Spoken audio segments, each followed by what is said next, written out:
What's going on, guys? Welcome to another episode of Healthspan Academy. I'm your host, Craig Shearhart, and joining me today is my special guest, Jackson Clark, who is an osteopath for some high-level athletes. He started his academic career with a Bachelor of Science in Clinical Science from University of Victoria in Australia, completed a Master's in Osteopathic Medicine from Victoria University, and then a Master's in Strength and Conditioning from Edith Cowan University. And he's been an osteopathic practitioner since the last 7 years or so. And he's worked with some high-level athletes, including Nelly and Jess Corda. And we're going to talk all things about what he does clinically and how he helps his athletes resolve pain and improve performance. Jackson, thanks for joining me today, man. Thanks, Craig. It's lovely to be here. And thanks for the nice little introduction there. Oh, cheers, man. Yeah. Great to get connected here. So I want to start the conversation with how osteopath, the discipline kind of came into your life and how you chose that as a career. I know it's kind of new, exciting, and it's developed pretty rapidly over the last 10 years or so. Talk about how all that started for you. Yeah. So I guess like many practitioners, and I sort of played a lot of sport growing up and had various sort of ailments and injuries and sort of just came across a bunch of sort of physical therapists, chiropractors and osteopaths and really sort of connected well with osteopathy and just got some good results and had a few practitioners that really helped me a lot. And that sort of piqued my interest, I guess. Cool. And so then I, through my sort of formative years of high school, looked at, potentially a career there. And in Australia, the training for physical therapy involves being in a hospital sort of space, which was a bit of a deterrent for me. So I sort of looked at osteo and finished high school and went, oh, well, I don't really know what else I want to do. So let's give this a run. And nice. Here I am, 15 years later nearly. So cool. It's treated me well. That's awesome. Yeah, I kind of followed the similar, same kind of motives, but a different path, I guess. I was injured all through high school, sports and stuff like that. And I just got interested in the biomechanics, and that kind of led me through into coaching eventually. Yeah, for a couple wasted years in academics and found myself as a coach. So you've worked with some high-level people. Who have you been most excited to work with since you got started with this? Oh, that's a good question. I mean, so the current girls I'm working with, Jess and Nelly Corda, have been really good, but that's only just sort of got started this year, which has been great. And then before that, so pre-COVID, I worked with some other female golfers. So they were all really, really good to work with. And this new sort of position is a little bit more specialized in that just working with the two of them, which is great. Whereas before it was kind of more in working with 5 players at once. So you sort of be almost like not quite a traveling clinic, but you're definitely doing more treatments and sort of a lot more logistics and movement. Whereas now with these guys, it's very much focusing more on them, I guess. Yeah. Has that become more the norm for pro athletes? I feel like there's a handful, at least the higher level people that just literally have a team of people that follow them around like LeBron and stuff like that. But are you noticing a trend in that direction?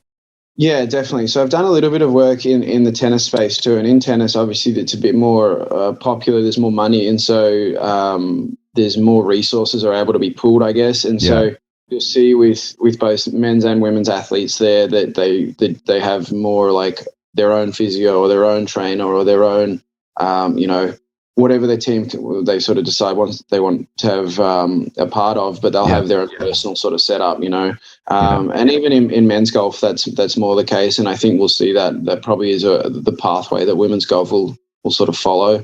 But I think I saw a sort of pretty crazy stat that LeBron spends something like $1 million US per his body, which is incredible and wild. That's why he's in year 17 and still kicking. Well, sort of. He got injured again this year, but had a crazy year though. It's wild. Like the most points ever in year 19? That's like absurd.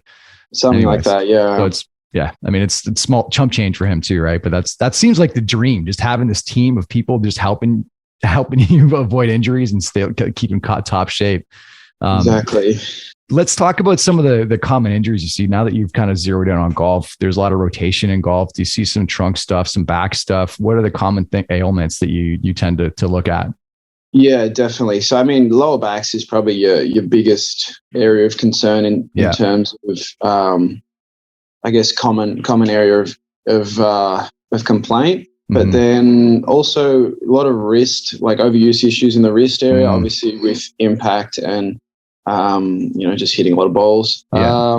Beyond there, hips are a bit more of a common one too. A lot of typically interrelated with the lower back, and even some thoracic spine work. I feel like a lot of it, like you identified, comes from that rotation and depending on the player and the body, where they get their rotation from. Yeah, fair enough.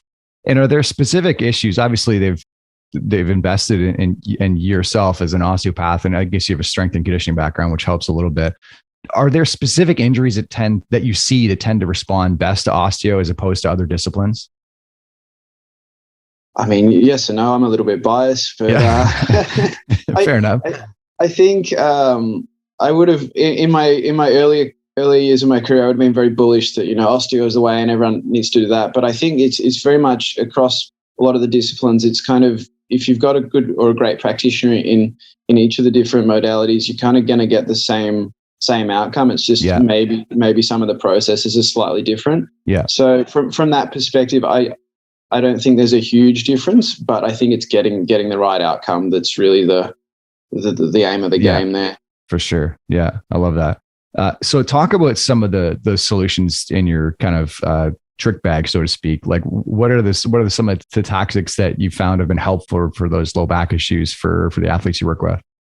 Yeah. So, I mean, I guess with my osteo background and my strength and conditioning background is I kind of operate along a bit of a spectrum of interventions. And so depending upon what's going on and where they are and, whether it's acute or it's chronic or what needs to be done is you can do anything from, some pretty heavy sort of hands-on work, whether that be, soft tissue work, adjustments, joint articulations, some dry needling, or further down the S&C kind of space whereby we're using more movement-based interventions and really getting some load into the body. Yeah. And I guess it really depends on the athlete and where they're at and what their pain levels are like. And so I guess that's probably the trick bag is then using your clinical decision making to really pick whereabouts you need to start on that spectrum. Yeah, fair enough. I love that. I've had a little mix of all that stuff, and I'm a huge fan of dry needling. That's like I just like, especially those tissues you can't release kind of on your own with a lacrosse ball, right? Or even just basic massage, just kind of getting that deep rooted stuff, and that's been huge. So I'm a big believer in that. 100% agree. Yeah. Let's talk about modalities versus manual therapy. Are there like beyond dry needling, do you get into like TENS units and that kind of stuff, or do you believe in that? Where do you lie on that spectrum? Yeah, I in the training with osteo in Australia, it's primarily hands-on, and it's sort of, we tend to pride ourselves on our hands-on skills, I guess. So my training didn't really involve a whole lot of modalities. Yeah. I mean, I think, again, potentially a time and a space for that. I don't use them personally, but I think if you have access to one and you can use one, it's probably something that you can do at your own discretion rather than it needing to be something that's done by a practitioner. Yeah. It's probably my sort of thoughts on that, I guess. Yeah, fair enough. So I guess after reversing injuries, the ultimate goal is to prevent injuries. So when you're in that space, how does your approach to your athletes and your kind of clinical procedure change when you're looking like prophylactically and injury prevention? Is that when you shift your lens towards more strength and conditioning to kind of like stabilize and keep the athletes from repeat injuries? Or how does that process look? Yeah, 100%. So I guess through my osteo training, it allows you to use sort of to transfer a little bit of the hands-on stuff into some very basic sort of rehab, the rehab kind of exercise prescription space. But I guess with the S&C side of things, it really allows me to confidently sort of progress through the gears there and really get into some sort of, strength building movements, which is sort of where I think your preventative side of things really occurs. Preventative and then, performance optimization. Yeah. Which is probably one and the same thing really in terms of preventing injury and improving performance. But I think for me, that's where I am really attracted to right now. The hands-on stuff is great, but it's more to an end to get them into a gym-based space to then really build on what we've sort of been working on. Yeah, that's awesome. I recently interviewed like a Canadian speed skater, Laurent Dubois, and his like trainer is also his physio. So then he was talking about how it's just great to have that as one piece. You have like no like kind of, you're not butting heads in programming. It's all kind of on the same spectrum. I feel like that's probably the direction you're going to see a lot of high level athletes go to. So I feel like you're ahead of the curve a little bit there. Yeah, 100%. Yeah. Let's get into the visceral piece. This is like, I know that's I don't know how much of an emphasis it is in the Australian curriculum, but I know in Canada, it's like it's to me, that's like, it was like this wooey thing. Like, what is happening right now in my body? But you leave and somehow your musculoskeletal issues are relieved from like working on the visceral piece. So talk about that kind of utility, how you start to access some of the visceral work that you do, and basically how it's executed and how it kind of fits in together with like sports performance. Yeah. So, I mean, to be honest with you, I don't do a heap of the visceral work. I've done sort of the I guess the bare bones basics of it back at university. And it's definitely something that I would say is almost outside of my scope of practice now. But I think, it's definitely a bit of an art form in terms of, gaining post-grad education in that and then developing that sort of skill set. Yeah. And I mean, I think there definitely is a time and a space for that. Mm-hmm. But I'd be lying to you if I said I was the person to sort of really be diving into that with. Yeah, that's all good, man. Cool. Let's shift into the the applied principles. Have you found the osteopathic principles have helped your own kind of self rehab stuff? Like, how do we take the osteopathic principles, the rehab stuff, and then paste that into something that's looks more like self-care? Are there pieces of that you can do on your own, or how do you have, like, what's your take on that? Yeah, 100%. I think for me, and this is probably then scaling it into the S&C side of things, is it's really, I like to try and enable the patient to drive that care. Obviously with professional athletes, it's a little bit different, but when you're working in your clinical practice and you're dealing with people in pain, there's such a building body of research to sort of show that it needs to be patient driven, that if you're reliant upon a practitioner, you're going to continue to sort of track that way. Yeah. Exactly. You're band-aiding over a bullet hole, which, is fine if that's what you want to do. But most people, when you explain it to them like that, they're not super interested in that. Yeah. So I guess, it's about yes, you need the assessment. Yes, you need the intervention, but then it's about it's about patient education to show this person, this is what you need to do and this is how you do it. So, once you figure out what needs to be done, definitely can be driven by the client or by the patient. And I think, like you already hit the nail on the head. You've got your TENS machines, you've got your lacrosse balls, you've got your mobility drills.